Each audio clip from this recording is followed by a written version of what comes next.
the way in which women reduce you and all of your creative and adventurous impulses and render you to a headless, quote unquote, husband. The ideal husband has put aside in his ideals all dangerous ideas. The meme term for this is the wife guy. I have seen many men who were already quite mediocre in spirit debase themselves to a level of slavery for their wives and children. But the point here being is he sees this wholesome marriage, and I think many people downstream of the manosphere and everything like that have come to see wholesomeness, like a wholesome, sweet, loving couple, as a form of humiliation. They see it as humiliating to the man because it's not what Andrew Tate sold them masculinity was. Would you like to know more? Hello, I am excited to be here today. Today we are going to be going over how some people are so red-pilled they cuck themselves. And it is a problem that I see consistently within parts of the manosphere where individuals develop an idea of manhood and what it means to be a man, which is incompatible with tolerable women wanting to be married to you. Tolerable. That's the key point. Tolerable women. Right. And so they'll go out there and they'll just be like, women are always like a drain on their husband and like make their lives worse. And I'm like clearly that's not the case. Like you're an awesome wife. You do way more of both your share of the professional and housework. You are pregnant with kid number 5 right now, which you do with aplomb. You're only worried when the kids might have some sort of health issue or anything. You cook meals for family. Like clearly, and people hear her talk. She doesn't. You do nag me. I will say you do nag me. Not a lot more recently, but not in a way Third that trimester doesn't yield great emotional control. I remember this from last time you were this pregnant. It's really sorry. And it really only happens when she has genuine justification, like she's doing far more of the workload on something than I am. Note here, she just gave birth to our 5th kid, who is healthy, Tex.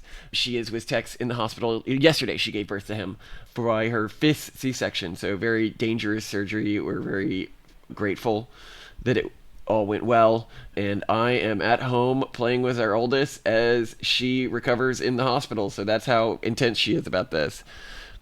But the point I'm making here is like clearly good women exist, right? The problem is that if I acted the way that many of these manosphere influencers told me to act, women like Simone would not want to marry me or be around me. And so when these men say all women who exist, like AWOL or whatever, all women are like that, have, these character traits. And I'm like, well, I don't see that in the women that I've dated in the past or that I'm married to. What they're really saying is the way I act filters for women who act like this.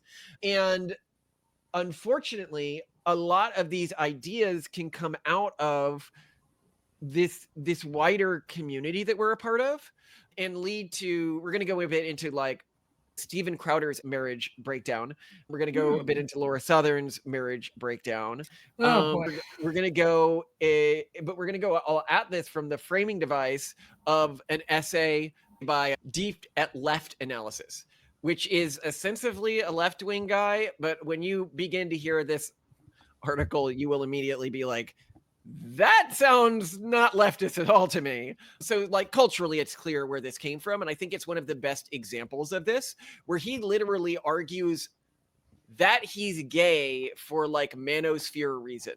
He's the political lesbian of men? I guess, yes. That's crazy. Okay, we got to get into this because I don't know. I figured that women would be political lesbians because in general, women are more attracted to dominance versus submissions and care relatively to men a lot less about primary and secondary sexual characteristics, whereas men are a lot more sensitive to that. So I just thought like, well, women are political lesbians because they can be. But here, what you'll see and you'll hear in what he's saying is within like the Bronze Age pervert sort of a mindset or something like that, he's signaling something to our community that you would understand is sort of like a, gorilla punching his chest, being like, I so manly, I know words, I know how to say them.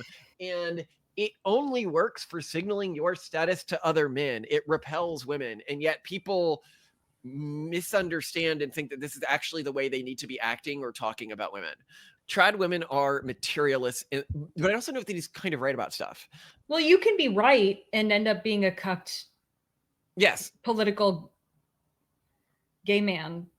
But continue. So, trad women are materialists in the lowest sense of the word. Their goal in life is to identify a worthy male and then browbeat him into submission, psychologically abuse him, neuter him, and castrate him. This is a very practical thing to do and a very safe, and produces an effective slave society, but is devoid of idealism and heroism. Modern gays are a radical extension of this feminine drive towards practical materialism. You see what I mean when I say he comes off as very right wing? He really says he's left wing? Again, we'll think about this. He's attacking trad women here, right? Like he's saying that trad women are materialists in the lowest sense of the word. Their goal is to identify a worthy male, then browbeat him into submission. And for many trad women, yeah, that's kind of what they are looking for. They're not looking for a man they can empower, but a man that they can, in a way, enslave. Yeah.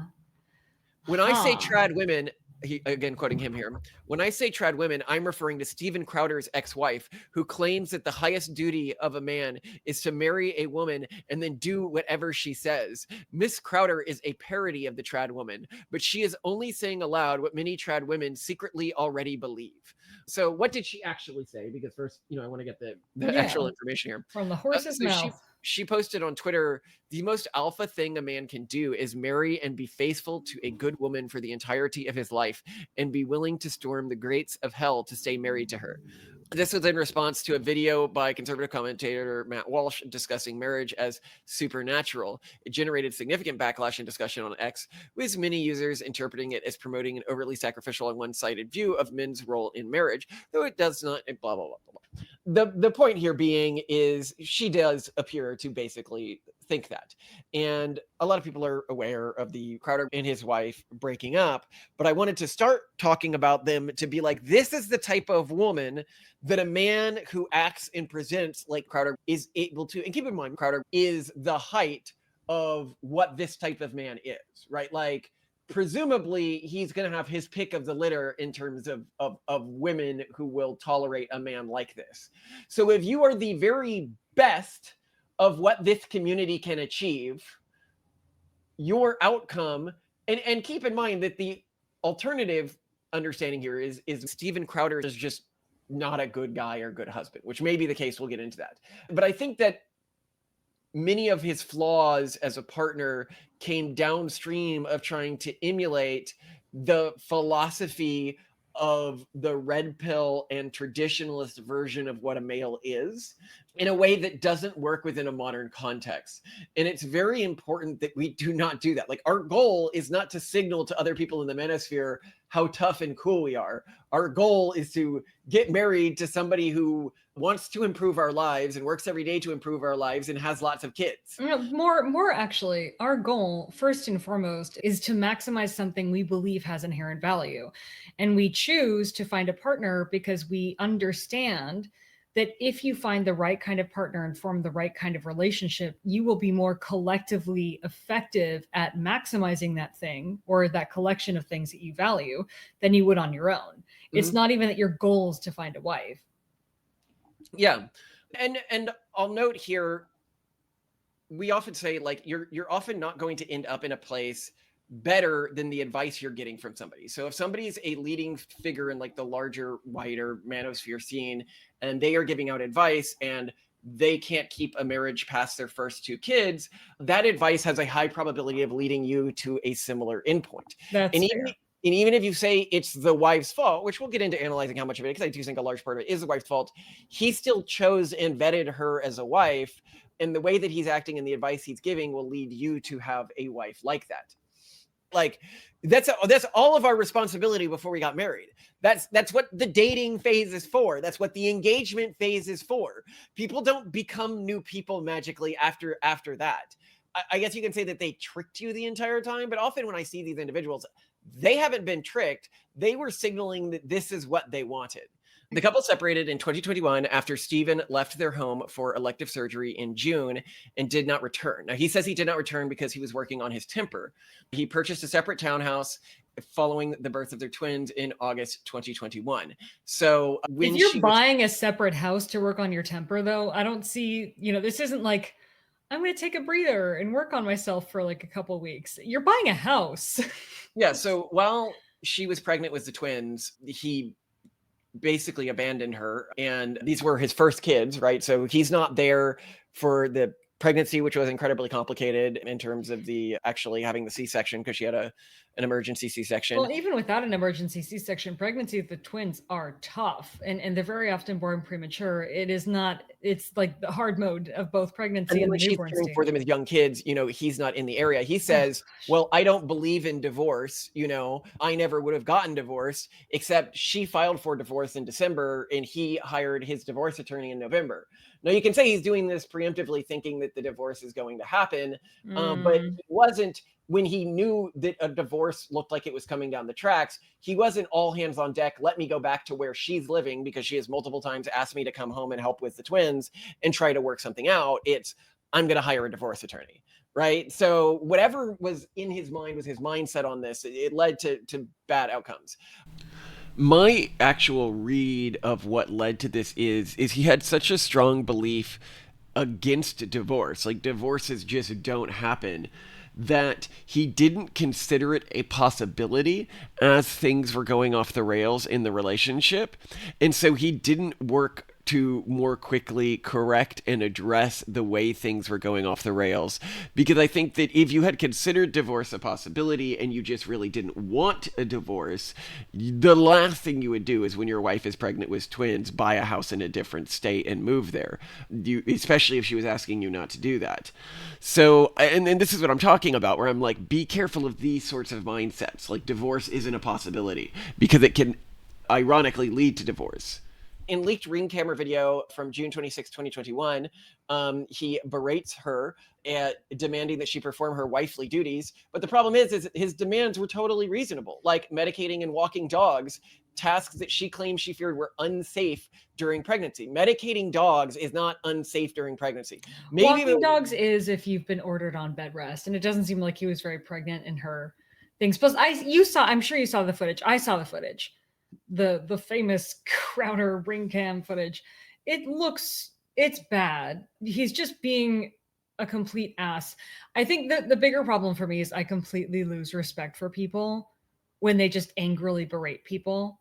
He could have said the same things like coldly and with emotional control, and I wouldn't have had a problem with it. It's when people lose emotional control that I just completely like. Well, and I think especially, and this is one of these things where it's like, can I take her word for it? She does appear to have been being a bee, but keep in mind, he filtered for this. Like, his presence filtered for a woman who was a bee in the way this woman was a bee. He chose this based on his criteria of what a good woman is. The problem is that, like, traditionalist criteria often lend themselves to finding individuals like this, right? But then also believing things like showing low emotional control is manly. So if we look at his work environment, for example, multiple former employees, including at least 5 who spoke anonymously, described a pattern of verbal abuse where Crowder would scream at staff and use derogatory language. How do people rise in their careers when they behave so unprofessionally, Yelling especially at, these days? well, I think because his career allowed him to rise through a sort of online fame where this stuff could be cut out. Apparently he would yell at people in meetings and stuff like that. Now, Why would these people keep working for him? Just because they thought he was making a lot of money? often people need to support their families, and that's why, because they're getting Okay. paid, and but I note here that this is, if you want to get like how inappropriate, he was accused of repeatedly exposing his genitals to male members in a non-sexual but harassing matter, such as Like walking around what? the office in Journals or underwear and flashing staff as a joke. There was drug related stuff, which I don't care. And then it's like, oh, and he had this NDA thing that was really strict where you could be sued $100,000. I don't care. People have a right to have NDAs, but yelling at employees, you just fire them. If they're not doing a good job, you just let them go, right? Like, I think that for me is like that somebody could think that was like, yeah, if you respect think your even employees so little that you're berating them, then you're not a good match. If you're berating your employees, it's clearly not working. You should hire a different employee. Same with a wife. If you have a wife who you're berating, like, why did you marry them? It seems so odd to me. Well, it's not just that, but I just think that this is something that he thinks is a normal way for a man to act in public, right? Or with his loved ones. And, you know, if you're like, oh, Malcolm, like, surely you sometimes yell at employees. Like, one of the fans of the show, who a lot of people know on like Discord and stuff like that, Bruno, works for me on a project. Like, you can ask him. I do not, I would, I can't even imagine thinking it's okay to yell at somebody who is working for me.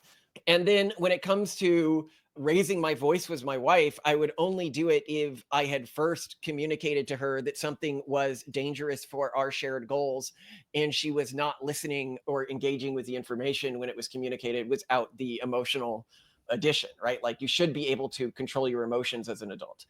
I'd also note here that for me as well, the whole thing about saying I wanted to work on a marriage. He described a marriage ending in divorce as the deepest of personal failure. It's like, well, if you feel that way, right? Why did you hire the lawyer instead of immediately going back and trying to fix things with her? Clearly, she wanted to talk this out for a long period where you both left her and financially cut her off. Like, you basically forced her hand in this. And I think that this is part of a breakdown that comes downstream of what we are being taught is normal in terms of how you source partners in a manospheric culture. And I think that we also saw this with Lauren Southern. So with Laura Southern, the relationship deteriorated into what Southern described as abusive and toxic. She reported verbal abuse, such as being called worthless and pathetic daily,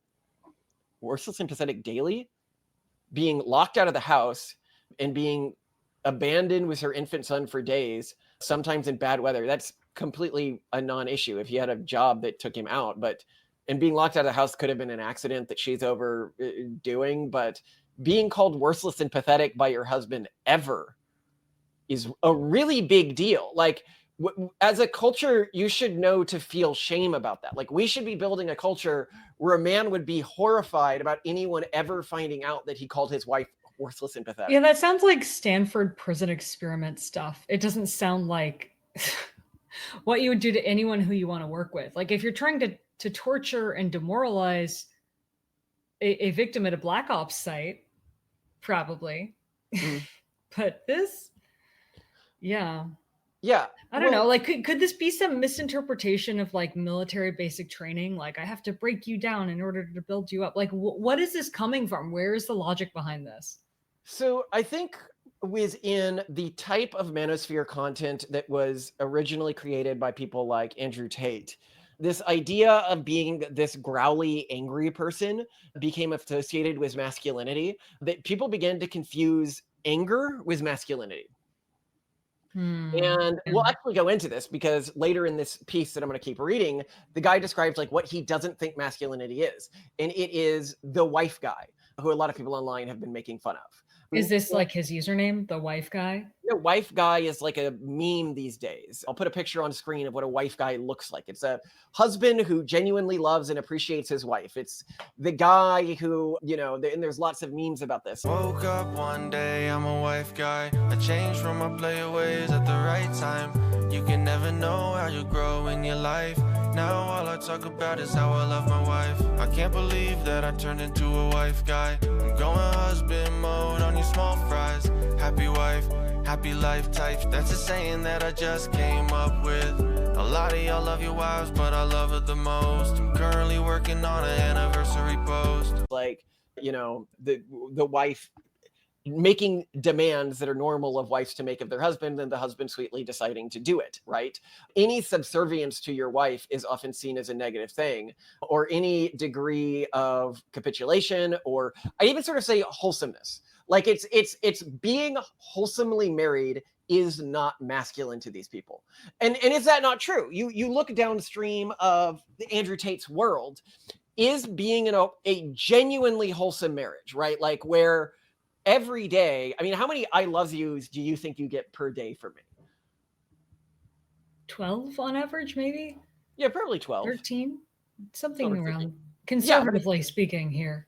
Okay, how many like genuine how often do I genuinely like meanly criticize you? It's been like 2 years since the last. So not frequently, yeah. Yeah. That makes me a wife guy because I'm not asserting dominance over you constantly. I think a lot of this came downstream of this obsession with dominance, whereas the point of dominance. Then again, though, like, am I constantly trying to undermine you as the leader of this family? And it sounds like these women kind of are. But you didn't, because when I was looking for you, and if you read our book, like The Pragmatist Guide of Relationships, when you come out of that, you're going to find a wife like my wife, because you understand that what you're looking for is somebody who respects you and respects your shared vision, right? Who isn't trying to, I think a lot of this bad behavior comes down from the man seeing his life goal as filling a role, i.e. the role of the man or the husband, and the wife's role and goal in life is supposed to be the wife. And if you see these as your individual roles in life, instead of making some wider change in society, raising good kids, everything like that, it's much more easy for these sorts of incurable differences to arise. And also you to not feel like a man when you subvert this man-like action for something potentially bigger. So to continue with the piece here, feminism, by contrast, is a relief from slavery, because the feminist, with her short blue hair and unshaved armpits, is less seductive, less deceptive, less effective at entrapping and ensnaring men.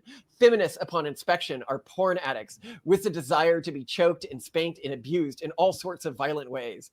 This is degrading and unpleasant, but it is morally superior to the trad woman. There is a what if feminists are super anti-porn? I mean, I guess trad women are too, but where is he getting this? Talking about urban monoculture women, not just like mainstream romance novel readers, book talkers, blue hair, polyamorous, etc. But I there is a biblical story wherein a Jewish woman, I think her name is Ruth, seduces one of the many enemies of Israel. Notice, I wouldn't be getting my Bible this wrong. I'm quoting the guy here. While he is sleeping, he cuts off his head or drives a nail in it. I may be confusing two different stories here, but the Bible is full of repetition. But the story is metaphorical for the way in which women will cut the head off your penis physically, then they will reduce you and all of your creative and adventurous impulses and render you to a headless, quote unquote, husband. The ideal husband has put aside in his ideals all dangerous ideas. The meme term for this is the wife guy. I have seen many men who were already quite mediocre in spirit debase themselves to a level of slavery for their wives and children. Or grapes much? Yeah, why don't you Google wife guy so you can get an idea of what's being talked about here. So just a husband who's there for his wife, and sort of unabashed enthusiasm for your wife in marriage, and willingness to compromise, and a desire to please her and be a good guy. God forbid.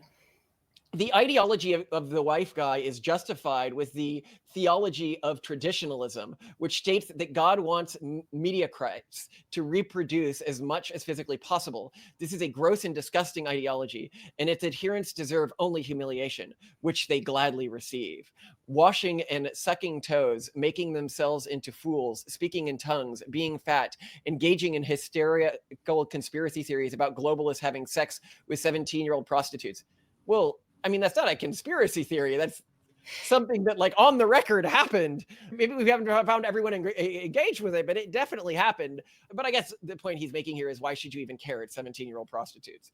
Humility and humiliation for these people. Wait, your point is, as long as they're being paid fairly. Well, he's just like, they're close to the age of consent, and people really. I can understand how somebody can just be like, whatever. It might not be my opinion, but I can understand, where somebody is coming from. But the point here being is, he sees this wholesome marriage. And I think many people downstream of the manosphere and everything like that have come to see wholesomeness, like a wholesome, sweet, loving couple, as a form of humiliation. They see it as humiliating to the man, because it's not what Andrew Tate sold them masculinity was. This sounds so similar to the feminist stuff we've read about marriage too, that it's humiliating and degrading. That this could easily have just been word swapped. Yes, for being a woman, yes. Then skipping part of the story here. Humiliation before God is recognition that in any place at any time you might become possessed and a slave to a higher power, which will compel you towards acts of insanity for some higher purpose beyond comprehension. The most humble are the most open to salvation, and these men are heroes. But the Traddist has reduced humility to the 9 to 5 job, changing diapers, all sorts of other petty humiliations. The Traddist worships biological children and the wife, and most absurdly vain repetitions. And this is the thing. I think it's the type of guy who doesn't want to change his kids' diapers, who sees this as making him no longer a man, right? Well, Like, and also, like, if you really don't want to change diapers, you don't have to. I mean, when's the last time you've changed a diaper? it's been years at this point, honestly. Yeah. It was only I really don't- with our first kid when we were sharing all of our roles, and now you always do the young kids and I do the older kids. Yeah, like there are ways if you have concerns about specific elements of marriage, or if you're like, I really don't want to be this kind of husband, and I really don't want to, when's the last time you sucked my toes, Malcolm? Like neither of us would consent to that at all. Like I don't know, I just like these things that he perceives as normal. But I think that they see it as a package. Yeah. They see the wholesome, doting husband on their wife.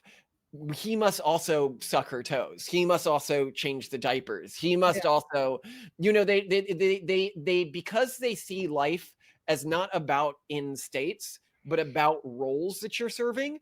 They see some parts of a trope that they can apply to me and assume that I must be optimizing for the entire trope instead of just focusing on a higher goal, which is, obviously the advancement of human society and raising kids who can contribute to that and expand my genetic line. What she is reframing as unmasculine, having and caring for babies. And it is true. Within Andrew Tate world, baby care is deeply unmasculine, right? But it's what the genetically successful people end up doing. I could actually see Andrew and Tristan really getting stoked to play with toddlers, though. Like, crawling on I can the see them floor, secretly being pretty sweet and not wanting wrestling. Yeah, I think I could see them as being really sweet dads, but like they would never let anyone know. Well, that's part of the point, right? Like they don't want to. And then skipping a bit here, the majority of people have always been lowly and evil. And so marriage has always had this humiliating, ludicrous quality for them. But the masses are excluded from good history. And so when we learn of the Greeks and the Romans and the Rigviks and even the Israelites, we learn of marriages of a different quality. When we read about these ancient people, we see marriages which did not inhibit the men who entered into them, but inspired them to great deeds. Specifically, the Mahabharata demonstrates the way in which wives were won through contest, the Samarva. And in the Ramayana, Rama competes a tour of duty, slaying the forest dwellers before he marries. In the Odyssey, the attempts to court the wife of Odysseus all involve contestants and competitors, and Odysseus reclaims his throne by slaying all the suitors. The aristocratic form he of didn't marriage, have to. I mean, they thought he was dead. That was being kind of screwy on their part, but it works. Okay, that's the morality of the time period. Somebody's hitting on your wife, you got to handle it, right? I mean, let off some steam too. Why not? The aristocratic form of marriage involves contest. There can be no marriage without it. The traditionalist concept of quote unquote marriage at 18 preceding any great deed or life risking is a utilitarian, pragmatic, and mediocre inversion of form. So I find that very interesting that he's like, well, we don't fight for marriage enough anymore, which I don't disagree. I disagree with pretty strongly. I think finding a wife today is much harder than it was to find a wife in ancient Greece. I think that, or ancient Israel, or pretty much any other time in human history. Well, because also in the past, as people in our comments have pointed out, like the average number of even potential partners, people of the opposite sex that were around your age, maybe there were 4, and you typically married someone who like lived within 4 miles of you, and these weren't dense populations. These weren't large. Well, I mean, towns. finding a wife in today's world is difficult. Like it's a needle in a haystack situation. It's a mess. Yeah, you're not going out and fighting a war. You're having to go out and date some of the most depraved humans that have ever existed on Earth. Yeah, one person, when we talked about the rise of marriage, pointed out that maybe what's going on is people have found out that dating culture today has become so aversive Now marriage just seems so much better. Yeah, make dating so bad, marriage is just better. Anyway, so Yeah. in the aristocratic form of marriage, the woman is judge of the contest. Alternatively, she is a victim of kidnapping, which itself is a ritualized context in which the noble man steals her away in his chariot, which is then chased by the police. And if he escapes, the woman is rightfully his. This is called the Rakasavanya, sacred among the Rigvedic people, but later demonized by the Dravidian priests. Even if we see elements of contest in modern society, what follows is a deviation. The ancient marriage of Arjun and Odyssey demonstrate a disregard of any norm of cohabitation. The idea that a husband and wife should share a bedroom is absent. The idea that they should share a house or even a country is neglected. The purpose of a wife is to be impregnated and to raise children, which I agree. You can do this today, you know. We don't share My a wife and I bedroom. don't share a room or a bed. Her Yeah. job is having kids. She has a kid a year. Like, she's doing it, okay? Like, these women exist. You're just not finding or making them, right? Well, that's And the it's point you made at the very beginning. You know, they're not going to find the types of women they actually want. yes, the way that they have constructed themselves would be repellent to a woman like you. You know, if a Steven Crowder like approached you on a dating app or something, would you date him? Like, would you even? No. And I dated people who talked about being felons very openly What on would there. be the what would be the red flag that you'd be like, no, I'm not gonna date this traditionalist conservative? Like what? A lack of demonstration of intellectual engagement that comes from a place of not respecting me intellectually. Plus, But anyone who were to berate me or belittle me. but he goes out to public campuses and debates people. Like clearly he's an intellectual. Yeah, I don't know. I mean, we've met many people who, for whatever reason, and this includes some of the smartest people in the world, who I don't know what it is. They can even have female coworkers that they, you know, respect intellectually and work with actively. But then as soon as they are romantically involved with someone, or they classify them as like this woman I'm dating, suddenly they become this completely different class of person who's only Yeah. good for, you know, having kids and being like a Oh wife yes. figure. And it really messes up the person who we're thinking of. Their life is completely effed up because of this. Yeah. Because they seem to be unable to genuinely respect somebody who they are having sex with. Yeah. And Like as soon as it's you know, like the heart emojis there, the Facebook official, like whatever it is, like it just, I don't know. And so I think, you know, yes, I agree that Crowder is capable of intellectually engaging with people, I'm sure, of all backgrounds and sexes and genders. But I think there are just some men who think I just that, don't think like, the trad framing works. Like I do not think that quality in the, women and really I don't ever even go think for it's that. trad, right? I mean, like we know what historically has happened in most arrangements that are marriage adjacent, which is you have people forming long-term logistical and economic family bonds to survive because it increases their odds of making it to old age and having lots of kids and being safe and not dying or starving. Right, but the point here I'm making is I think the thing that turns off women like you, and I think many people in the red pill need to be like diaspora need to be aware of this, is people may look at me and they're like, you look soy or something like that. And what they often mean is I'm not buying into this over trad framing of myself. And I think that what the trad man wants, unfortunately, they also filter themselves out of, because the type of woman that wants to like intellectually support and help you rather than be this kept trad dove. I don't. Here's how I would put it instead. They are marketing as though they're selling to Grinder when they need to be selling to Bumble. They think that they need to aesthetically, for if we're talking about the aesthetic angle of it right now, they are doing a better job of appealing to gay men per this like red pill masculine aesthetic than they are at appealing to women. Look at this guy, this gay guy right here, who's like, I love this aesthetic. I mean, because it's a great gay aesthetic, and I mean, I can appreciate it from a technical execution standpoint, but I appreciate the same way that I appreciate excellent drag queen execution, if that makes sense. Like, I don't want to bang it. And when you look at fan fiction and what tons of women online obsess over, it's typically not the same body type that you see selling really well to gay men. Does that make sense? True. Well, and so to keep going here, the closest approximation to this idea today would be for a noble man to impregnate a woman, leave her, and pay child support for 18 years with occasional visitations.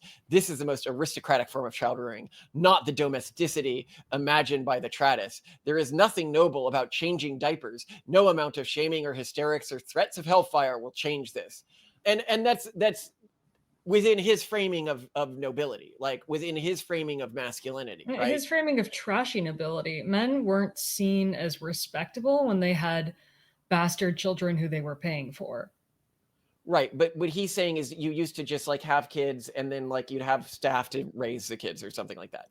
I cut out a part here. I didn't want to go too far into this. But. Oh, okay. So he was implying there was marriage involved there? Something like that. I don't know. Yeah, not that part. Really? No, I mean, look, he's basically saying you cannot fit this image of masculinity I have while you are married and raising children in a healthy relationship. And I think that he's saying it so clear cut here that you can maybe be shaken up enough to see what he means by this. If you are one of these people who bought into this and you're like, oh, here somebody's just coming out and saying it. If we want to be masculine in this Traddist way that we're being masculine, the real maxing of that comes from not marrying at all and then just being gay.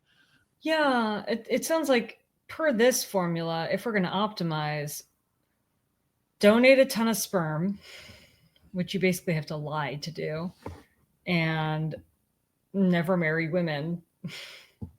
Yeah. Having thoroughly attacked the Traddist vision of matrimony, I would like to be good to also discuss the problems of modern gay and contrast it with the ancient Greeks. Modern gays are weak, skinny fat, obese, materialistic, fashionable, acne-ridden, and diseased. Skinny fat? I'm sorry. Not all, but most. Has he been to Provincetown recently, or where is he looking? He goes, I went to a gay pride event in San Francisco and all the men were fat, weak, disgusting, and old. There were no handsome tweak bodybuilders. There was nothing erotic at all. It was like walking into the YMCA locker room with a bunch of naked, hairy boomers. Yeah, that's because no one goes to pride event anymore. Before his body degenerates into that state. Now, note here, he's arguing here that he's a closeted gay man. He's not an openly gay man. But the point here being is, Simone, I think you're remembering gay culture from when we were younger. I actually think it has deteriorated significantly, especially in the core centers of the urban monoculture, because you could already see stuff like this as a I disagree. Our gay friends who I follow on Instagram look, but they're conservative gays. Are they? I'm pretty sure they are. Maybe they're traditional Catholics. Oh, I'm actually referring to other gay friends. Oh, yeah, and they're all of them are hot and fit. So I don't know what to say. I think a lot of what we call normal gays are hot and fit. And then to skip a bit more here, most Traddism and modern gay are forms of slavery. In the first case, Traddism enslaves society to the role of the mediocre, so that the median rules over the excellent. Adventurers are put to halt, and domesticity rules over all. In some cases, it is possible to have some degree of Traddism, so long as exceptions are made. Spain, during the period of the conquistadors, had somewhat normative Traddism among the lower castes, but also dedicated billions of dollars to the adventures of single men. Modern gay is a more severe form of slavery, since there is no escape from the Buttigieg.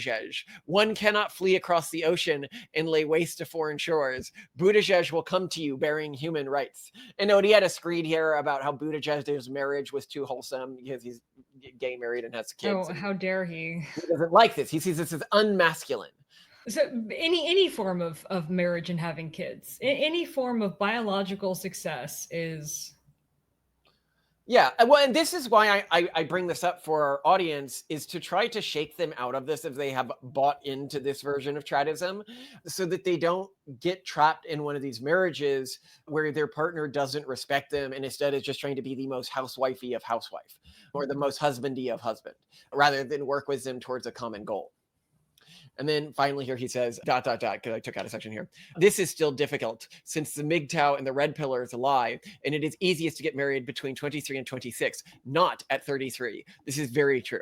This is because most women prefer a partner within 2 years of their age, and by the age of 33, the dating market shrinks considerably to single mothers, harpies, antisocial hags, and women who for whatever reason failed to attract and hold a mate during their prime years, 23 to 26. To date a younger woman, this requires overcoming certain hurdles. The kind of women who date older men are distinct from other women. Whether this is good or bad, I will not say here. But young women, so I actually agree a lot with this advice. You need to marry young. I know it's difficult, but the choice pieces of women get taken off the market early. I mean, we started dating, how old? It was on the older end for me. I was 24 and you were 25. So we were, he said, you need to get married between 23 and 26. We were right there at the age range that he's talking about, right? Like this is when you have to lock it down. And if you look at my brother, it was when he was a freshman in college, right? Like, in fact, I think about everyone in my family who's married, almost all of them started dating their partner before the end of college. It is very, very, very difficult to find somebody after that as a man, right? Like I understand the market dynamics tilt in your favor and you can get more random sex if you're a 33-year-old. That's fine. Yes, you can get more random sex, but it is not with women you want to settle down with. And people just don't think and you don't that. Want a child. I think that's No, like people seem to miss that. If you're a woman and you want kids, you're gonna try to find a guy who will give you those kids like as soon as you get on the market, right? Because they're dealing with a higher ticking clock and everything like that. Like if you're open to this sort of agreement, the types of things that you need to agree to get married as a woman, some guy will have asked, hey, are you okay with these concessions if you marry me before you're like 25? That's what I wonder about with Crowder, though. Like in terms of going back to the beginning and how his relationship fell apart. I feel like this is mostly downstream of them having very different expectations about what marriage was going to be like. And they just didn't. Yeah. I think they were both like, yeah, we're trad conservatives. We know how to do marriage right. Divorce under no circumstances. We're going to have a big family. And then because they didn't hammer out their terms, they didn't have a marriage contract, they didn't have agreements here. She is heavily pregnant with twins and believes that someone else should be, feeding and walking the dogs and that she should just be feet up in bed, relaxing. And he believes that she should be feeding and walking the dogs and cooking dinner. And neither of those expectations and isolation is a bad thing. I mean, they're valid expectations. The problem is they didn't discuss them ahead of time. Yeah. And then they just got mad at each other for not reading each other's mind and knowing that that's, how they came in. So, yeah, and then he responds to her misexpectations with yelling, and that's going to fix anything. Down the communication because now you're communicating with emotion rather than logic. Mm-hmm. And I think a lot of this comes down to not having a marriage contract. The Pragmatist Guide for Relationships. Read it. It's one of our first books. You can buy it for like $1, the ebook version. It's not expensive, so check it out. Also got audiobooks for that. But to finalize here he's giving young women advice. But for young women, I will advise this. Do not seek older men. Consider Mark Zuckerberg's wife. She's nothing special. If she had waited very long, she would not have had the opportunity to marry a billionaire. There was too much competition. She became a doctor and she went to Harvard. Nothing special. But she recognized his greatness when they were both young, and she used her abilities to ensnare him. And now they are secure. Buy your bananas while they're green, not when they are ripe. I have seen this with too many women as well, right? Like we have our younger female audience members, marry young as well. You guys need to marry younger. And this is the advice I'll be giving our kids. And I think all of us who are watching this and have kids, the advice and expectation should be, you should probably know who you're going to marry by 23. Like that's the window of when you need to start panicking. If you hit 23 and you don't know who you're going to marry, you have seriously effed something up. And a lot of our fans can be like, well, I'm older. What advice do you have for me? And I'm like, well, this isn't for you. A lot of our audience is like married and has kids. Still try. Yeah, obviously try. All you can do is try. But I see if you're like, well, I'm a 25-year-old guy and I don't need to. I can wait until no. Oh yeah, no, that's nonsense. Yeah. So because then we hear some of our, if you plan to be married, it's okay to not be married and not have kids. Like that's fine, right? Yeah. Mhm. Maybe you're just not meant to be part of the human race going forwards, right? Like that's a choice that we all get to make. I'm not saying you have to do this, but I'm saying don't say I'm going to do this while taking actions that are out of line with what somebody would be doing if they were actually going to do this. Yeah, that's fair. And I have to say, I like, in part, I read what he's saying here, and I'm like, you have been so incepted by this that you have defined a good life not as raising the next generation, but as filling a iteration of masculinity. But you're not wrong to do it that way within the culture of the male internet right now. Like I can see how you came to these cultural norms and thought that they were good. He's reaching a logical conclusion. It's just very myopic. Yeah, and his advice is also not bad for people who aren't him. He's almost like, I missed the window here, right? So this is my advice for people who missed the window. But if you didn't miss the window, here's my advice for you: marry young and be very disciplined in how you choose your partner. Totally. Marriage advice I'd give here, by the way, for choosing someone. You can know who you're going to like. If you date, the purpose of dating is vetting whether or not you want to be married to the individual, right? Have kids with them, spend your life with them. That doesn't take 5 years to do. That takes a few months to 6 months to do. If someone's been dating you for like more than, I'd say, a year and they're unwilling to commit to an engagement, I would say that they're not serious about it. And there's a lot of reasons why somebody might be. Yeah, I feel like 6 months. If you're looking to get married and you're with someone at the 6-month mark, if you are not either, okay, I'm going to break up with you now, or we're getting engaged, something is deeply wrong. Deeply wrong. The only caveat I would make on this is if you are very young. Yeah, if you're like maybe 17. So my brother and his wife, he met her first day freshman year of college, and they didn't propose until, I want to say, sophomore or junior year. No. It was their senior year, I think, because their parents were in town for graduation. Oh, was it senior year? So 4 years. Yeah, but pretty sure. If you've been, no, I feel like that's that I would be proud if our kids did that in the college way of like, we're not, we're going to wait until graduation. I'm okay with that because people do grow a lot in college. There is, however, a benefit to having kids while still at uni. So yeah. Either way, but I don't think, they still were committed to each other so early. They were seen as so precocious compared to other kids. And people who did get married younger than when they got married, people we know have told us just how socially difficult it was for them. It was basically social suicide. People acted like they were crazy. People stopped talking with them. I think an underrated thing that we don't really talk about is, okay, we can recommend this until the cows come home, but what these people are facing is still a huge amount of social prejudice when they do the right thing. So here's this guy saying, oh, get married young. And, all these people, and we are saying this, that it's a really good thing to do. This doesn't change the fact that if someone does that today, they are going to be socially punished. I think that's changing. We'll see. Think trad's coming back, but real trad, not this signally sort of trad, but wholesome trad, I guess I'd call it, instead of grizzly trad. Grizzly trad. Like performative anger and masculinity trad. Performative masculinity trad versus, dad maxing. Okay, I could see that. Yeah, there's I guess just a return to functional marriage, you could say. I wouldn't even call it trad. I just would call it a return to functional marriage because that's what it is. It is people marrying the way that people have traditionally married. But I feel like the word traditional or trad has just become so corrupted by aesthetics and performative gestures that aren't even traditional that we can't use it anymore. Yeah. Well, I have enjoyed talking to you. What's for we're going to reheat the rendang tonight. Yes, but I'm not going to put garlic on it tonight because we have meetings tomorrow. So Instead, I put so much garlic on my food the other day, and I was like, and when I I'm was really doing it, sorry. I had it in my thoughts, well, at least I'm not gonna be seeing anyone anytime soon because I Yeah, but you're forgot. not. All right.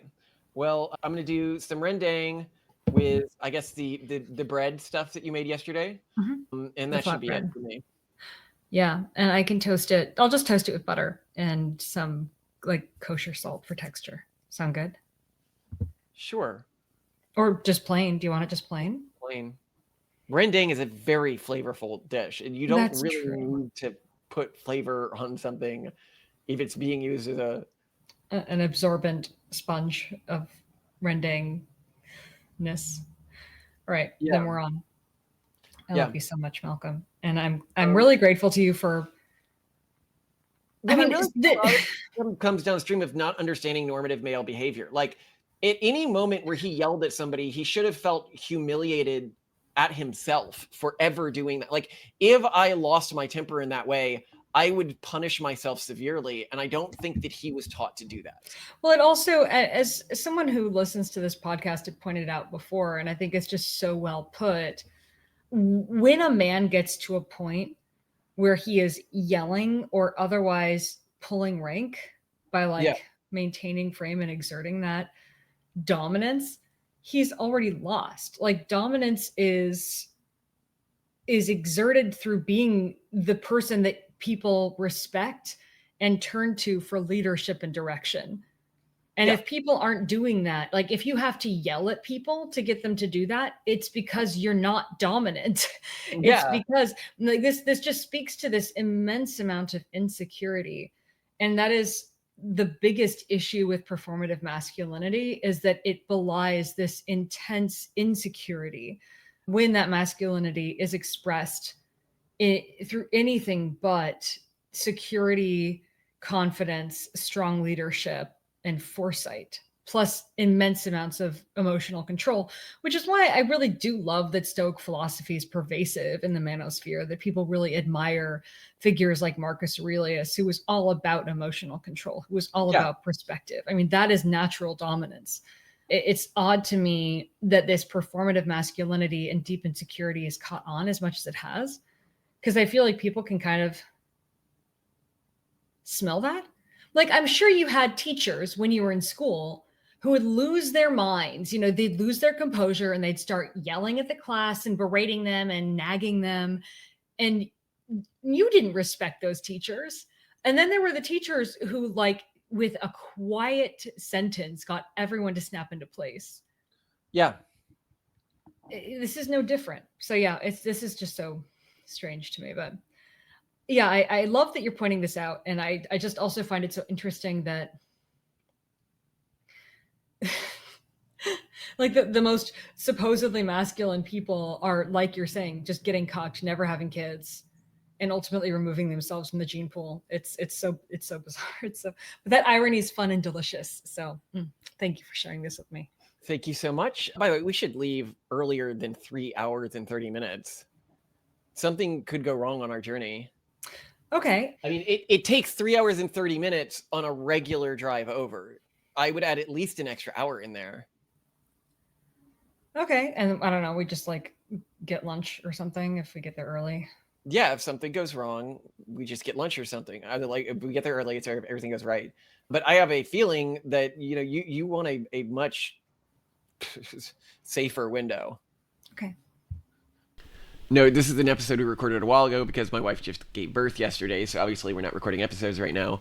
But back when we recorded this, we couldn't tell you guys, but now we can. Is what we're talking about here is a talk that we did at the White House on fertility rates.